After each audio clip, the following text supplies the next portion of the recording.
Bueno, estamos acá en el último episodio de Lleno de Verdades, después de 3 años de este camino que arrancó con un chiste, se podría decir, después tuvo un propósito y hoy le estamos dando un cierre con Eduardo, el pastor de la iglesia de Misiones. Saluda así a todo el mundo, algo así.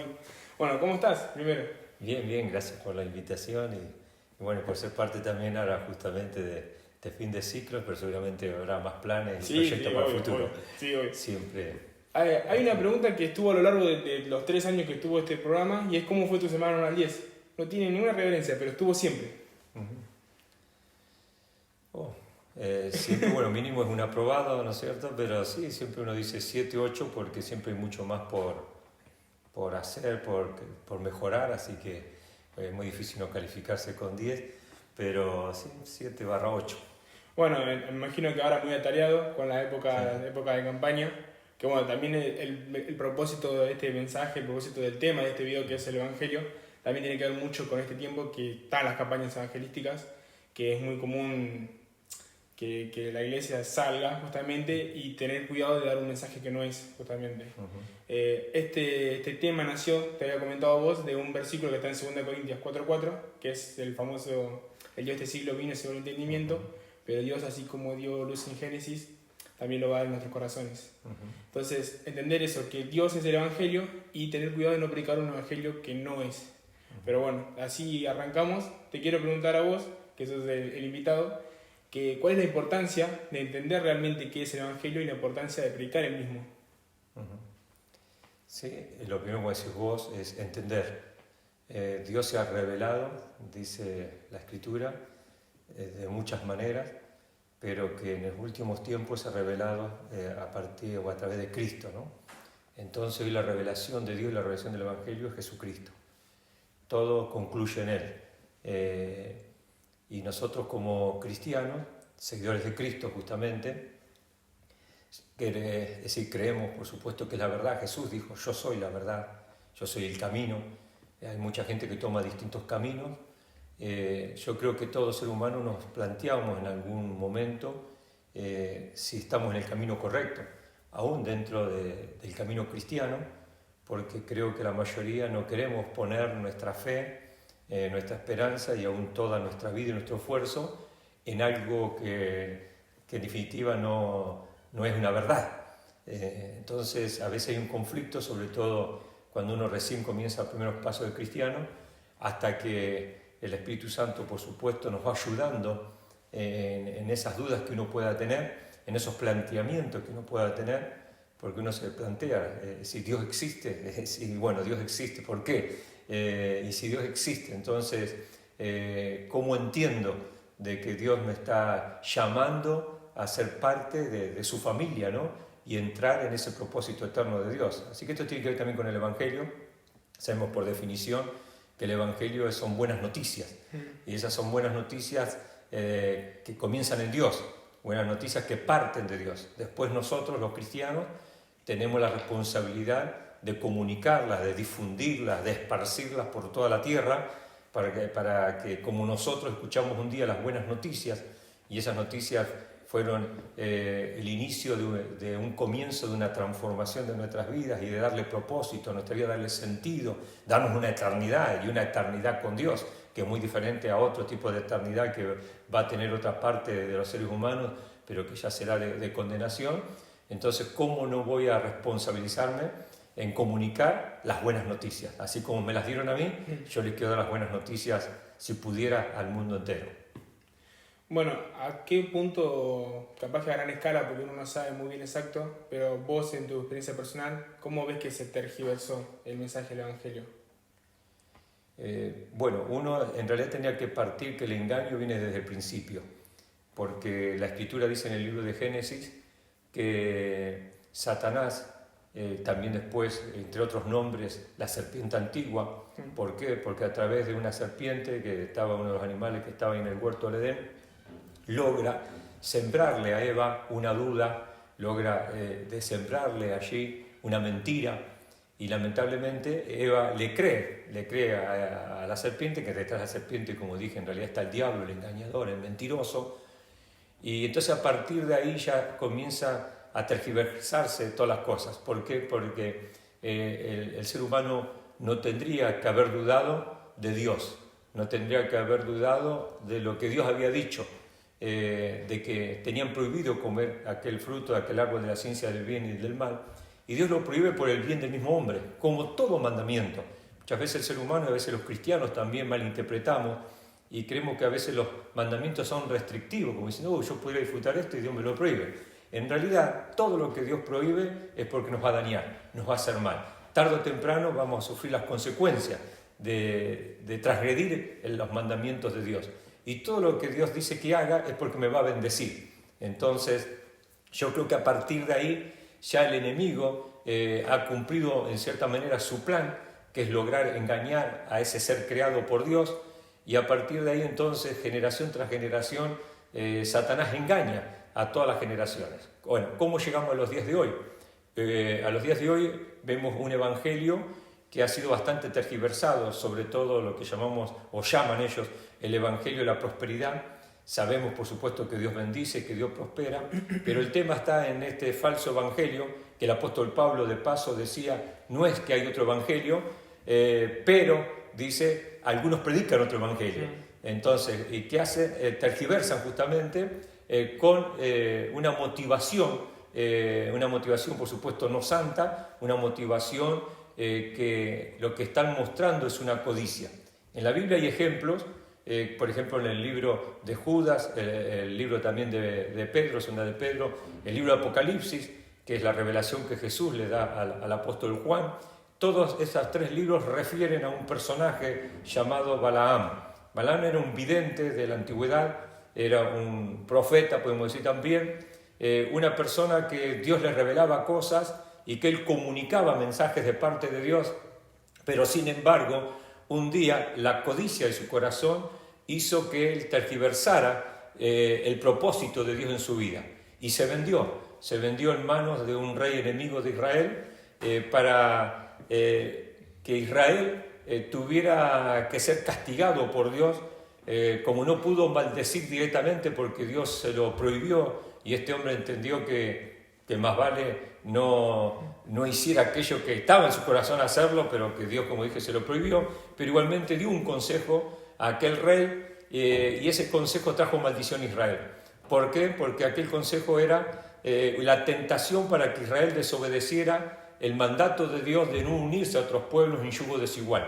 Porque Dios sabía justamente por qué Dios lo prohibía, porque es un Dios caprichoso y dice, no quiero que mire mujer extranjera. No, porque sabía de que tarde o temprano iban a ser cautivados por otros dioses. Y cuando ellos fueran cautivados por otros dioses y adoraran a otros dioses, ¿qué le iba a venir? Maldiciones, consecuencias.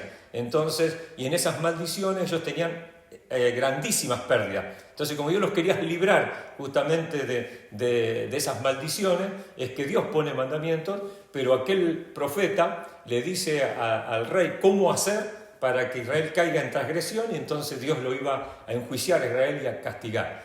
¿Cuál fue la motivación? En este caso, la codicia. Pero siempre está la codicia presente. La codicia de Eva fue que le dijo Satanás, no, Dios te ha engañado, porque el día que comas ese fruto vas a ser como Dios, vas a conocer el bien y el mal, es decir, codició conocimiento. Satanás, ¿por qué fue expulsado del cielo? Porque codició también poder y ser adorado, diciendo, ¿por qué solamente Dios? Y yo también, con mi hermosura, mi sabiduría, ese ángel tan poderoso, también él tuvo la codicia de ser Dios. Y ahí hace esta acción de él, que él caiga de aquel lugar de privilegio.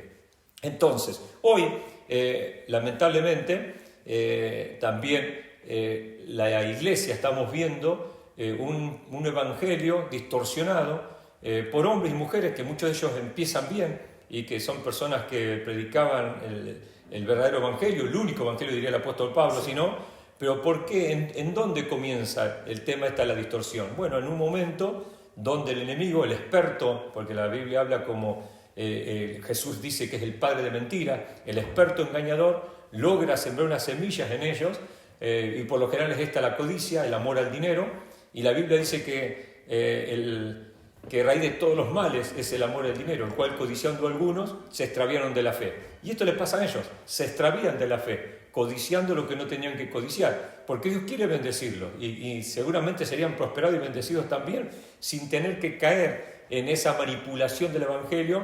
¿Por qué? Porque ellos logran esa manipulación y a través de eso sacan un provecho. A veces un provecho de fama, de renombre, de que pueden escribir libros y esos libros se venden de a miles o de a millones, congregaciones pueden ser numerosas, como dije, el prestigio, el tema también del dinero, porque tiene una prosperidad a veces demasiado grande, pero en definitiva están siendo de tropiezo a la obra de Dios. ¿Por qué? Porque por la acción de ellos, mucha gente cierra su corazón a Dios, y ahí está lo grave. Y la Escritura, la Biblia dice que si alguien es de tropiezo a otra persona, más vale dice, atarse una piedra al cuello, tirarse al mar, dice, que ser de tropiezo un pequeñito. Entonces, no es que este tema de la perversión del Evangelio solamente va a dañar sus propias vidas, sino que va a dañar a mucha gente. A aquellos que le rodean, puede dañar a su familia, pueden también dañar a sus oyentes, todos los que son engañados por estos ministerios. Entonces, pero también Jesús dice, como una de las señales del final de los tiempos, mirad que nadie les engañe. Entonces, no nos tendría que sorprender, como dice la Escritura, el engaño, porque ya estaba escrito, profetizado, aunque está desde el principio. Lo que sí sabemos que al final hay una multiplicación de mentiras y de engaños. Entonces el creyente tiene que tener mucho cuidado, conocer la Escritura y poder tener una relación con Dios, una comunión con Dios, a través de la cual el Espíritu Santo pueda tener el espacio en nuestras vidas de revelarnos, porque de eso se trata, de que Dios nos revele y abra nuestros ojos a las cosas que no son de Dios. Como bien dijiste vos hace un momento y referiste ese versículo, que el Dios de este mundo, el Dios de este siglo, el diablo ha enceguecido el entendimiento de los incrédulos para que no le resplandezca la luz del Evangelio. Entonces, el trabajo del diablo es enceguecer, traer ceguera, pero Dios es luz. Entonces, ¿cuál es el plan de Dios? Es que el mundo tenga luz. ¿Y quién es la luz también hoy en la tierra? La iglesia, los hijos de Dios, los discípulos de Cristo. Y Jesús les enseña a través de una parábola y les dice: la luz no se esconde, no se pone debajo de un mueble, debajo de la mesa. La luz hay que ponerla lo más alto posible para que alumbre la mayor cantidad, ¿no? Y esas son nuestras vidas. Tenemos que ser levantados, para eso la aplicación del Evangelio. Si nosotros pudiéramos llegar a toda la humanidad que pueda oírnos, podríamos entonces desenmascarar al diablo como Jesús lo desenmascaró durante su ministerio y su estadía en la tierra, desenmascarar y decirle al ser humano: mira, estás siendo engañado. Estás siendo engañado. El diablo lo que está haciendo es llevarte a la perdición eterna. Reaccionar, recapacitar. Las manos de Dios están extendidas. Hoy es tu oportunidad, hoy es tu día de salvación. Y ese es el Evangelio, la buena noticia que hace un llamado a aquel que se ha soltado de la mano de Dios, aquel que vive independientemente de Dios, a poder venir a los brazos de su Creador, ¿no es cierto? ¿Para qué? Para que tenga una transformación, un cambio, y para que tenga vida y vida en abundancia, como dijo Jesús. Es algo tremendo eso que dijiste, que Pablo dice solo hay un evangelio, que creo que lo dice en Efesios, va a estar igual todo acá abajo los versículos citados. Pero me hiciste acordar ese versículo que después sigue, que es la gravedad de predicar un evangelio que no es, que dice solo hay un evangelio y el que predica un evangelio que no es este, sea anatema, dice. Entonces es gravísimo. Una palabra muy fuerte, anatema significa maldición, claro. Entonces Pablo está diciendo sea maldito. ¿Y por qué Pablo hace esta expresión tan fuerte? Lo que decíamos hace un momento es la consecuencia que se trae a tantas personas, porque estos ministerios, y son ministerios grandes que ha trascendido y miles de personas escuchan su mensaje, puede estar afectando y dañando a mucha gente. No es lo mismo que una persona le diga una mentira, un engaño a alguien en forma individual, personal, y quedó en ese ámbito, y otra cosa las personas que están expuestas en congregaciones muy numerosas, que escriben libros, y que sus grabaciones, que hoy hay tanta tecnología, en su momento eran buenos videos que estaban grabados, después eran DVD, CD, las prédicas, pero hoy tenemos allí a través de lo que es el Instagram, a través del Facebook, a través de YouTube, y no sé cuántas cosas más saldrán, TikTok, es decir, mucha tecnología, en los cuales cualquier mensaje es propagado a veces a una cantidad indeterminada de personas que puede ser muy numerosas. Claro, es gravísimo. Me hiciste acordar con eso una frase de Paul Washer que dice: en un lugar donde se predica un evangelio que es falso, hay falsas conversiones. Y es tristísimo imaginarse un templo lleno de gente que está muerta, que no recibe el verdadero evangelio. Sí. Bueno, pasa con muchas religiones. religiones. Es como una cadena después eso. Exacto. Pasa con muchas religiones, pero podemos, para mencionar algunas, por ejemplo el catolicismo, personas que tienen también la Biblia, pero de pronto tienen algunas cosas que Dios condena y ellos las practican con toda libertad, como vamos a poner el ejemplo de la idolatría, solamente para poner un ejemplo, pero hay personas sinceras ahí. Entonces, aunque la mayoría está siendo engañada a través de ese tipo de enseñanzas, de prácticas, de doctrina, pero las personas que son honestas y sinceras, que buscan a Dios, Dios las ha sacado de ahí, las ha rescatado.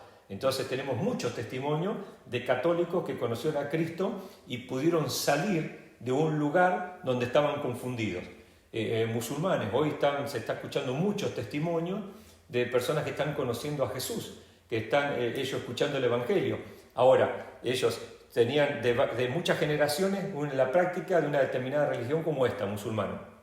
Entonces, su abuelo, para empezar con esa generación, el abuelo musulmán, el papá, la mamá musulmán, ella o él musulmán también. Y de pronto es lo que oíste siempre, es lo que siempre te enseñaron, siempre creíste que eres a la verdad, pero hay seres humanos que realmente se despierta en ellos un deseo sincero de conocer a Dios, de conocer la verdad, de conocer al Creador. Y Dios tiene muchas maneras de revelarse, y a algunos se les revela por sueños, por visiones, porque hay gente que no tiene acceso a la Biblia, a la palabra de Dios, pero Dios encuentra las maneras de revelarse, a veces también a través de otra persona, por eso la importancia del trabajo de los misioneros, los evangelistas, y sin tener ese llamado o ese ministerio de misionero evangelista, cualquier creyente, cualquier discípulo de Jesús que da testimonio, que comparte su fe en Dios, es un evangelista que está justamente siendo un instrumento de vida, un instrumento de salvación. Por eso es tan importante que nosotros seamos comunicadores del Evangelio. Y Pablo dice, ay de mí si no predicara el Evangelio. Pablo entiende esa responsabilidad. Y nosotros como cristianos tenemos que entender, el cristiano de toda la tierra, sea el continente que fuere, el africano, el asiático, el europeo, el americano, todo continente donde haya un cristiano tiene que entender que tiene una responsabilidad, tiene que ir y predicar, tiene que extender el reino de los cielos. Estábamos hablando de cómo personas de que están en un lugar de engaño están saliendo. Hoy tenemos personas que, como decíamos recién, están en una iglesia o bajo un ministerio de algunos como esto de la falsa prosperidad, de la manipulación del Evangelio, pero el que es sincero va a salir. Y otras personas lamentablemente son contaminados y de pronto que están en un lugar porque están más deseos de ser ricos, millonarios, tener esa prosperidad, o tener ese vehículo 0 kilómetros, que Dios por ahí, o no sabemos si Dios quiere dar, pero no es la manera de que ellos reciben la enseñanza, ¿no? Que quieren manipular a Dios y torcerle el brazo a Dios como que Dios tuviera la obligación de prosperarle. Sí. Y acá tenemos también una iglesia que es también protestante, que pone mucho énfasis en la prosperidad y que está bastante contaminado el pastorado y el liderazgo de esa iglesia en Argentina, en Brasil y en tantos lugares, pero a veces escucha uno algún testimonio y nos dice acá, algunos de esos testimonios son sinceros, gente que realmente Dios bendijo, que Dios realmente se les reveló, pero como dije, si son sinceros, Dios de alguna manera se les va a revelar y van a salir de esos lugares de engaño, pero uno tiene que predicar la verdad tiene que ser huida.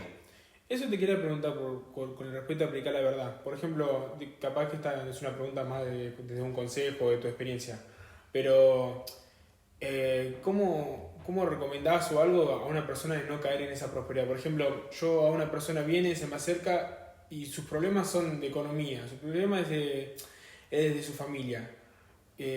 ¿Cómo no caer en eso? Porque yo si a esa persona le digo, Dios, vení, Dios puede restaurar tu familia, vení, Dios te puede restaurar tu economía, no le estoy mintiendo, porque exacto. Dios lo puede hacer. Y hay que predicarlo. Pero no es el Evangelio en sí, se estaría acercando por las manos, sino por la persona de Cristo. Sí, en realidad las personas, todo ser humano tiene necesidades, muchas necesidades. La Escritura también revela que algunos llegan por su necesidad a conocer a Dios. Y creo que la mayoría de los seres humanos llegamos al conocimiento de Dios por una necesidad, sea espiritual, emocional, material, de la índole que fuere, ¿no? Entonces, está perfecto que una persona necesitada que económicamente está quebrada, poder decirle, Dios te puede sacar de las deudas y te puede prosperar y bendecir. Hay muchos testimonios de personas que de lo más bajo, de lo más pobre, de la pobreza más grande, han llegado a ser millonarios de verdad, de mucho dinero. Ahora, lo que uno no puede prometer a estas personas que todos van a ser millonarios. ¿Por qué? Porque hay soberanía de Dios también. Y a veces hay tiempos y tiempos con Dios, etapas. Pablo dice, yo aprendí a vivir en escasez y aprendí a vivir en prosperidad. Entonces, podemos pasar el cristiano periodo de escasez, periodos de desierto, periodos de necesidad, y Dios está ahí. ¿Por qué? Porque Dios está tratando con mi vida para que yo crezca en la fe, para que yo dependa de Él, para que yo crezca en el conocimiento de la verdad. El problema del Evangelio de Prosperidad es cuando hay una manipulación, que en realidad lo hacen para beneficio propio, el que predica ese tipo de Evangelio. ¿Por qué? Porque lo que va a decir este predicador que está en ese falso Evangelio es decirte, bueno, vos tenés que poner $100 y Dios te va a dar 100 veces más. Y te les prometa todo. Entonces hay una audiencia donde tienen 1.000 personas, 2.000, 3.000, 5.000, y le dice a la persona, y muchas veces van por más, dicen, no, a ver cuántos pueden prometer $1.000. Mira, me viene esto a la mente ahora, me había olvidado porque es un testimonio de hace muchos años. En el año 99, el pastor de acá, de nuestra congregación, me dijo que escogiera un tema para predicar todo el año en un día a la semana. Bueno, oré al Señor y el Señor me dio de que predicara. No sabía que me iba a llevar el año para nada, yo creí que me iba a llevar máximo un mes. El Señor me pone en mi corazón hablar de Apocalipsis, ¿no? Pero claro, cuando Dios te pone eso, yo no estaba preparado para hablar sobre ese tema. Lo que hice fue leer el libro de Apocalipsis, leer el libro de Daniel, pero también compré material. En aquel momento no me acuerdo exactamente la cantidad, pero creo que eran 7/8 libros exclusivamente de Apocalipsis, donde los fui llevando, que no había tiempo para leerme los 7 u 8 completos. Entonces lo que hice fue, a medida que necesitaba, como empecé Apocalipsis versículo por versículo, entonces ¿qué hice? Me leí el primer capítulo de los 8 libros, supongamos, más por supuesto lo que era bíblico, más orar, y así fui desarrollando todo, y me llevó mucho más de lo que pensaba, leer versículo por versículo. Y ahí me di cuenta, primero, de la importancia de que Dios te guíe en todas las cosas. La Biblia dice que el Espíritu Santo vino para enseñarnos y guiarnos a toda verdad. El Espíritu Santo nos enseña todas las cosas. Entonces, tengo en mis manos libros de 8 autores con distintas posiciones, y de pronto lo que más me asombró a mí era de que de algún autor, alguno de esos libros, podía tomar ciertas enseñanzas y otras las tenía que descartar, porque el Espíritu Santo me hacía ver que no era así, tomando el mismo versículo, que eso es lo que te llama la atención, que a veces el mismo versículo, una interpretación que daba, pero ¿cómo? Si acá dice otra cosa. No estamos hablando que yo iba a un versículo diferente, el mismo versículo. Entonces ahí aprendí también que el Espíritu Santo es el que nos tiene que dar toda revelación. Tampoco puedo descartar a un autor y decir porque en algo no esté de acuerdo, o que el Espíritu Santo me haya mostrado que no era así, decir todo esto es malo, ¿no? Porque en definitiva la revelación es mucho más amplia y completa de lo que yo creo, lo que yo pueda tener. El Señor se manifiesta en la totalidad del cuerpo de Cristo, y en el cuerpo de Cristo hay unos énfasis muy diferentes: iglesias medias tradicionales, conservadoras, iglesias muy carismáticas, y Dios está con uno y Dios está con el otro, y son hijos de Dios donde fueron salvos, donde hay un buen testimonio. ¿Quién soy yo para decir este sí, este no? Pero lo que voy es esto. Entonces me di cuenta de que uno tiene que ser guiado por el Espíritu Santo en todas las cosas, y así entonces uno va incorporando doctrinas, enseñanzas, y va formándose en el Señor. Cuando yo toco el tema del engaño, de lo falso, cuando dice la Escritura, los mensajes a las iglesias, de que has probado lo que se dicen ser apóstoles y no lo son, ¿no es cierto? También el ejemplo que di de Balaam, que han caído, ¿no es cierto?, en el error de Balaam por tener codicia, ganancias que no corresponden. Y bueno, prediqué ese día del engaño, y me voy al otro día a Buenos Aires por el tema de mis negocios que yo tengo en Tierra del Fuego. Siempre tenía que ir a ver a los proveedores míos. En un momento, era alrededor de las 3 de la tarde, yo no había almorzado, voy por la avenida Rivadavia, y encuentro ahí un hueco, veo como que había una confitería, pizzería, no me acuerdo, paro un cachito a comer rápido y a pasar ahí porque yo tenía que aprovechar bien el tiempo. Pero cuando estaciono ahí, me doy cuenta que donde estaciono, justo muy cerquita, hay un cine, y me doy cuenta que eso es una iglesia. Nosotros recién, acá la iglesia hacía un año o menos de un año que estaba alquilando este lugar. Acá se alquiló en el mes de septiembre del 98 y yo creo que comencé ahí en el 99, unos meses después, a predicar Apocalipsis. Estamos hablando del mensaje a las iglesias, habrá sido mi tercer mensaje, que habrá sido sobre Apocalipsis, o cuarto ahí de esa semana, era una vez por semana. Entonces, como una iglesia, entro. Cuando yo ingreso a esa iglesia, justamente estaban pidiendo la ofrenda. Y yo había acabado de hablar el día anterior del tema del dinero. La ofrenda, esta persona que pedía el dinero, estaba diciendo, bueno, ponga, ¿cuánto van a poner tanto? ¿Y cuánto van a poner tanto? ¿Y cuándo van a poner tanto?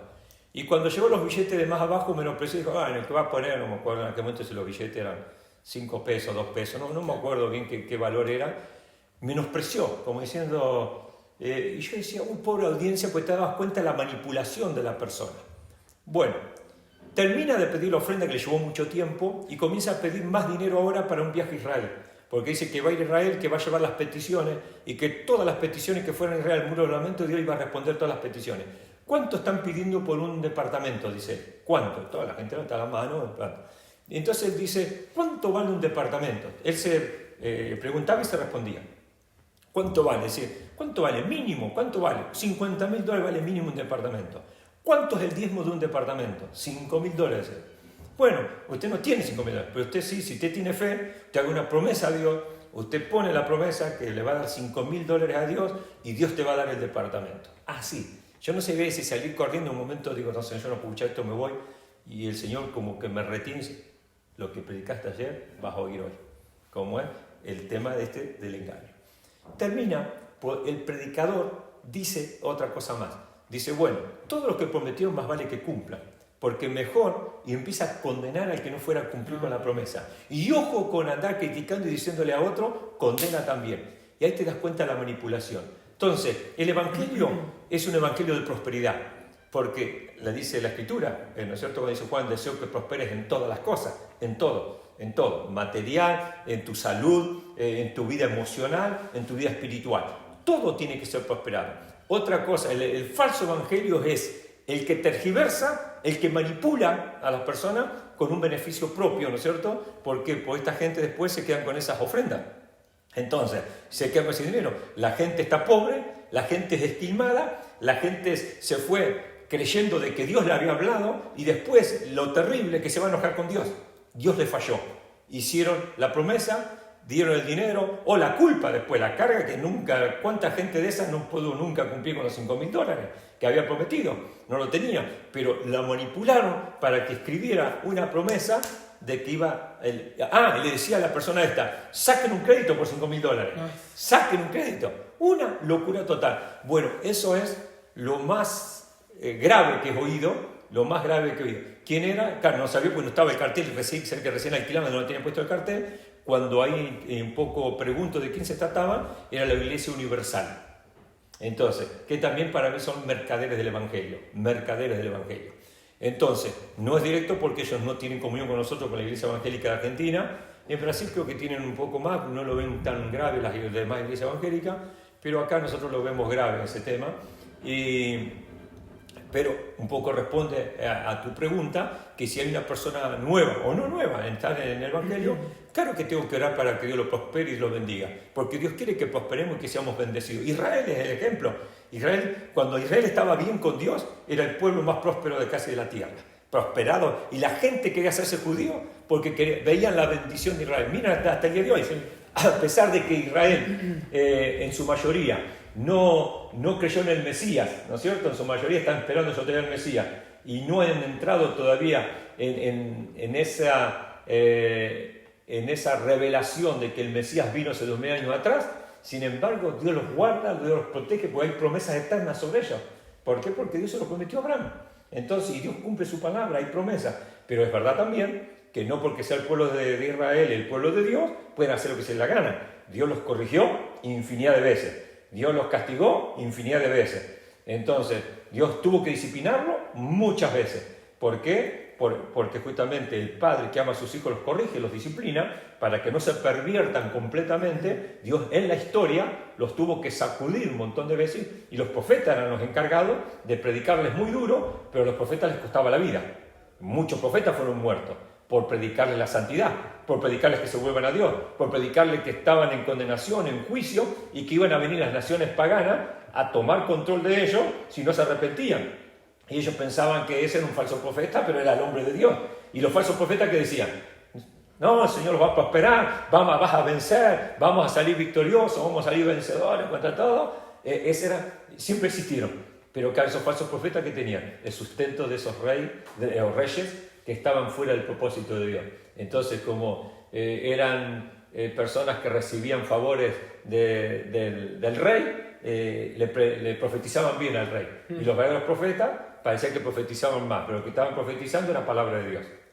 Bueno, ¿cuál es la importancia de los 5 pasos de lo que es reconocido como el Evangelio completo? Que descendió, murió, resucitó, ascendió y en breve volverá. Bueno, justamente lo que decir es el Evangelio completo. Entonces tenemos que decir, Dios descendió a la tierra, Emmanuel, estaba prometido, Emmanuel, Dios con nosotros. Dios entonces no está allí en su trono, en el tercer cielo, distante, un Dios que es indiferente a lo que pueda vivir el ser humano. No, es un Padre que ama, Dios es amor, Dios es amor. Entonces Dios toma la iniciativa cuando el hombre estaba perdido por su pecado, a consecuencia de sus malas decisiones. Dios desciende a la tierra, Dios desciende en la persona del Hijo. María concibe por obra del Espíritu Santo. Hay allí un milagro, ¿no es cierto?, que sin haber tenido relaciones sexuales jamás con su prometido, ella estaba para casarse con José, pero el Señor cumple la palabra y Jesús tiene que venir también como un hombre, ahí está el tema. Entonces no podía venir como un extraterrestre, tenía que venir como un hombre, y por eso Jesús es considerado en la Biblia el segundo Adán, pero tiene que venir a la condición de Adán. Dios lo crea en un estado de inocencia, no conoce la maldad, no hay pecado en él. Jesús, si hubiera nacido en la relación sexual de un hombre y una mujer, ya está bajo una naturaleza caída. Entonces Jesús tiene que ser concebido de la manera que fue concebido, desciende a la tierra, pero no solamente que viene a la tierra, sino que después va a la cruz, porque ese era el plan de Dios, el propósito. Para esto vine. Los discípulos no querían saber nada cuando le decían, tengo que dar mi vida. No, Señor, no te vayas, quédate con nosotros. Jesús los reprendió diciendo, no, para esto vine, porque si no, no había salvación para el mundo. Entonces Jesús cumple el propósito, difícil, claro que sí, muy duro. Dice que entró en agonía cuando estuvo en el huerto de Getsemaní. Allí sabía lo que venía el Señor, pero aún así, Padre, no se haga mi voluntad, se haga la tuya. Jesús entonces se somete al Padre, va a la cruz, pero la muerte no lo puede retener. Resucita al tercer día, no son las 72 horas, porque Jesús es crucificado un viernes por la tarde, y ya el domingo muy temprano por la mañana había resucitado, pero se toma viernes, sábado y domingo, ¿no? Al tercer día Él resucita. Resucitado se le aparece en una y otra oportunidad, varias oportunidades a los discípulos. Dice que en total más de 500 discípulos durante 40 días se les aparece. Allí, ¿qué hace el Señor durante esas apariciones? Afirmándolos en la fe y dándoles de vuelta la gran comisión. Tienen que cumplir la gran comisión, pero que se van a quedar en Jerusalén, van a recibir el poder del Espíritu Santo, y a partir de ahí los habilita entonces salir al mundo entero a predicar el Evangelio. El Señor asciende a los cielos, pero así como asciende, dice que viene un ángel y le dice, así como lo ven, así va a descender. Y estamos esperando el retorno de Cristo, estamos esperando el regreso. Todo cristiano, lo que más anhelamos y deseamos, ven Señor Jesús, que así termina Apocalipsis. Ven Señor Jesús, ven. Dice que la iglesia y el Espíritu Santo dice, ven Señor Jesús. Y ese es nuestro deseo. Por supuesto que es en el tiempo de Dios. El día y la hora nadie lo sabe, es en los tiempos de Dios, pero la iglesia mientras tanto no puede abandonar sus trabajos material, ni tampoco menos todavía el trabajo espiritual. Hay una tarea que Dios nos asignó, hay que cumplirla, que Dios nos encuentre con la mano al arado, trabajando para el Señor, no mirando atrás, no retrocediendo, no volviendo atrás. Vamos a cumplir el propósito de Dios. Última pregunta, que con lo que vas a decir, con el espíritu de la novia dicen, ven Señor Jesús. ¿cuál es la importancia de la predicación de Maranata, del regreso de Cristo, en el Evangelio? Es muy importante, por ejemplo, el saludo de que tenía la iglesia primitiva era Maranata, el Señor viene. Es verdad también No sabía eso. Sí, la iglesia primitiva se saludaba de esa manera. Maranata se decía. El Señor viene. Ahora, esto es lo que yo veo. Aquella generación de la iglesia primitiva, la primera generación, primer siglo, los creyentes, no todos, la mayoría creía que el Señor venía en esa generación, al punto que muchos dejaron de trabajar. Y el apóstol Pablo los tiene que exhortar y dice, el que no trabaje, que no coma. El Señor no va a venir ya, porque primero se tienen que cumplir estas cosas. Pablo tiene mucha revelación y Pablo entiende que todavía tiene que cumplirse. Y lo más importante dice, todavía no apareció el inicuo, el anticristo. Entonces, esa es la señal más fuerte que nosotros vamos a ver y a entender. Ahora sí es el tiempo, es el momento. Todas las generaciones creyeron que en esa generación venía el Señor. Todas. Entonces, en los años, podemos poner los énfasis que uno ya tiene mucho más material y libros. En los años 1800, años 1900, lleno de predicadores, iglesias que decían, el Señor ya viene, ya viene, ya viene, ya viene. Y los ministerios así, poniendo énfasis en la vida de Cristo. Hoy nosotros también. Entonces, ¿por qué? Dios quiere que nosotros vivamos como que Él viene ya. Hoy puede venir el Señor. Es la manera que vos puedas vivir fiel a Dios, comprometido con Dios y estando en las condiciones como aquellas vírgenes, ¿no es cierto?, prudentes que tienen reserva de aceite para irse con el Señor. Entonces, Dios permite de que todas las generaciones crean, ahora ya viene el Señor. Nosotros hoy estamos creyendo que pronto viene el Señor, pero pueden faltar todavía 100 años más. Y nosotros pareciera que no, máximo 10, 20, 30 años tendría que venir el Señor. Claro. No sabemos. Entonces, pero sí tenemos que vivir expectantes. Tenemos que vivir expectantes. Hoy puede venir el Señor. Hoy puede venir el Señor. Hoy. Claro, es que justamente Pablo dice en breve, el famoso versículo de en breve el Dios de paz aplastará a Satanás. Exacto. Entonces, hace unos años se hizo muy conocido un caso en África justamente sobre esto, de un pastor que anunció una fecha específica del día que venía Jesús y que la gente vendió todo, hizo esas cosas que vos decís. Pasó muchas veces, muchas veces. Sí, me imagino, bueno, yo conozco ese caso, pero sí, me imagino lo que debe ser eso. Que pasa lo mismo que vos dijiste hoy, que se termina enojando con Dios al final. Pero... Sí. Y lamentablemente la ansiedad de que vengan muchos predicadores, pastores están dando fechas. Y sabemos que cualquiera que dé fecha, le erró, falsa profecía. Solo el Padre sabe. Exacto. Exacto. Aunque creo que Jesús también lo sabe y el Espíritu Santo porque es un trino Dios, sí, entonces sí. Son uno. Pero Jesús en la tierra, en su ministerio terrenal, está diciendo solamente el Padre. Pero hoy está el Cristo glorificado, ¿no es cierto? Por supuesto que Jesús sabe cuándo va a regresar. Bueno, de verdad, para mí fue un placer, me encantó todo lo que se charló, así que de verdad, muchísimas gracias. Muchas gracias a ustedes, a tu equipo técnico, muy apreciada por el conductor. Gracias, Tomás, entonces, por esta invitación. No, muchísimas gracias a vos. Dios bendiga a todos. Hacemos el saludo al principio. Gracias.